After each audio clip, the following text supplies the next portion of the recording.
বৃষ্টি হইলে কি হবে, মানে বৃষ্টি হইলে পানি হুক করে পারবে। তো আশা করি যে তুলনামূলক সেভাবে বিপদে আল্লাহ ফেলাবে না, সেই রক্ষার মালিক।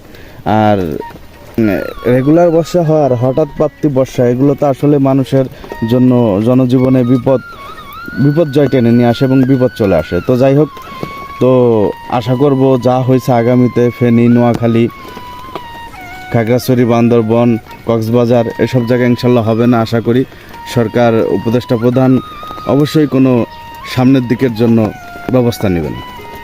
বড়খাল থেকে চলে যাব, বৃষ্টি টিপটিপ হচ্ছে, নৌকা বেয়ে যাচ্ছে, কি সুন্দর দেখা যাচ্ছে আসলে গ্রাম পাঞ্চঞ্চলকর দৃশ্য বন্ধুরা। তো আমি এখান থেকে চলে যাব এখন, আর যাব অন্য সাইডের আমাদের হিন্দুপাড়ার ওদিকে যাব, খাল বিল এবং বেশ কিছু জিনিস দেখানোর চেষ্টা করব। ভালো থাকবেন সবাই।